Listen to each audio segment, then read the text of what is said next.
You're missing the whole story if you think that Ghislaine Maxwell was just Epstein's sidekick, or even worse, a victim. I'm going to lay out the dark psychology of a woman who is shaped by a cruel father and driven by a desperation to be rich, and then perfected a unique and devastating form of betrayal on countless young girls. Because the truth is darker, more twisted than the government wants you to think, and it starts with betrayal.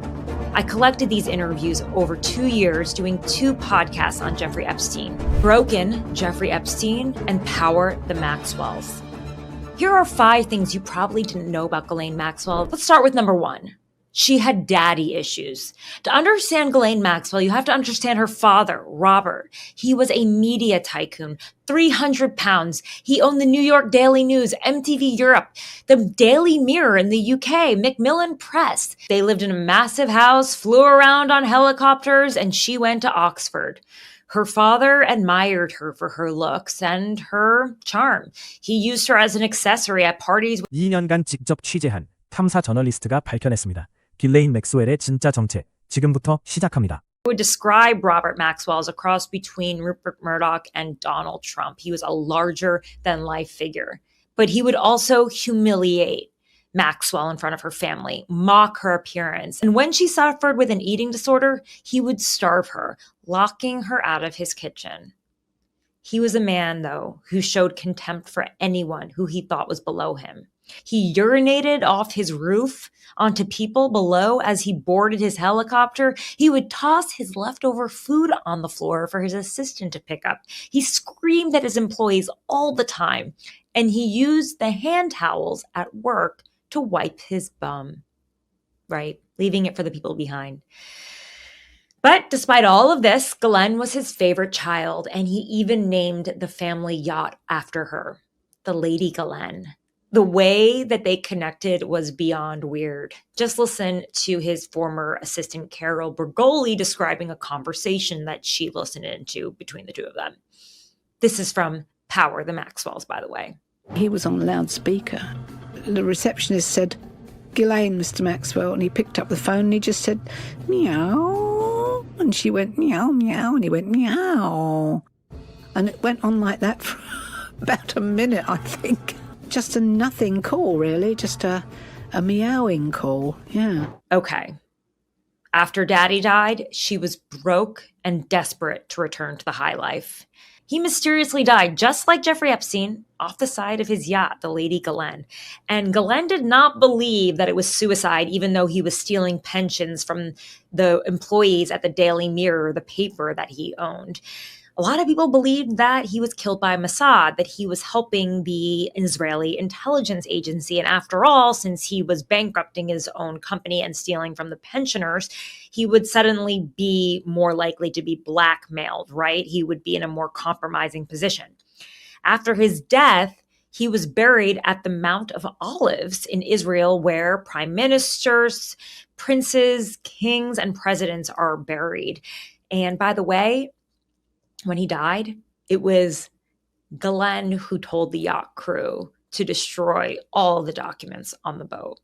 아버지의 죽음 이후 길레인은 모든 것을 잃었습니다. 그리고 그때 제프리 엡스틴이 나타났습니다. Somebody to fill in for the role of daddy. Number 3. Once she found Jeffrey, she was desperate to impress him. Just like her relationship with her father, she settled for breadcrumbs from Jeffrey. She told people she craved his love. But he only wanted children, so she went to great lengths to find them, to molest them alongside of him. But still, she wanted to be seen by Jeffrey. So she got a helicopter pilot's license to impress him. She even begged Christina to ghostwrite a memoir for her, hoping that the story would help Epstein see her differently. Really.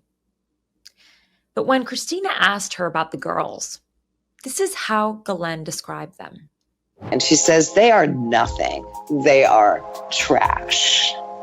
What?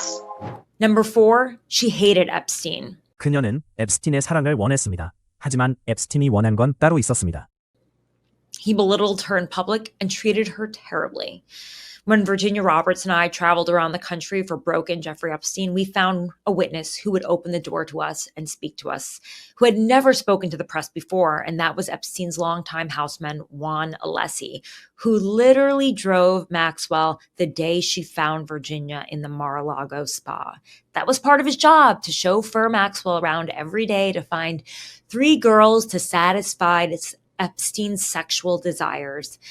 And he saw Virginia and he said, oh, wow, she is young, she is beautiful, and she will probably be back at the house, right? When Juan and Virginia sat down together on his couch, it was so weird to me to hear them almost gossiping about their terrible boss, Ghislaine Maxwell, and what it was like to work for her. And even more so, their confusion over her relationship with Epstein.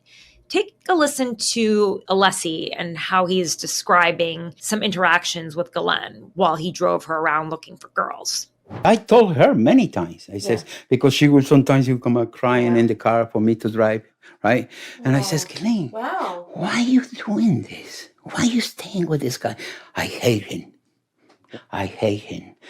But John, I can't leave. So why? You have money. Yeah. Well, after this episode was filmed, we found out that Ghislaine sued Epstein's estate, saying that he promised to always provide for her financially in terms of her legal bills that she would face from procuring girls for him over the years. Sounds like he promised to provide for her for the rest of her life for this kind of service, this kind of criminal service. And by the way, while we were interviewing Alessi, the FBI called him. It's all on tape. I think this is the FBI. Yeah, the FBI called in the middle of our conversation. Don't say a word. Hello? Hi, how are you? How you doing? Virginia and I are staring at Juan, hardly able to believe that of all the times the FBI would call, that would be at the exact moment we're talking to him. We were spooked. Were they following us? And Virginia's phone, it exploded later on that night, likely from being pinged by cell phone towers. Was law enforcement tracking us? 엡스틴을 증오하면서도 떠나지 못한 여자. 피해자들은 말합니다. 엡스틴보다 맥스웰이 더 무서웠다고. Possibly. Number 5. I can't overstate how many times I hear from the survivors of Jeffrey Epstein that Ghislaine Maxwell was so much worse than him. They feel very betrayed by her. Her cruelty just cut deeper because of betrayal trauma. She was the person who played the role of the friend, the mentor, the safe person, the woman. She was the one driving around her Ralph Lauren with her little dog named Max, pointing out girls and telling them, you're beautiful. You could be a model. I know Les Wexner from Victoria's Secret, which she did know. I'm going to make your dreams come true. Just come with me to this old man's house up on the Upper East Side. She was the one who told them that she would protect them from Jeffrey Epstein. And all she did was lure them into the trap.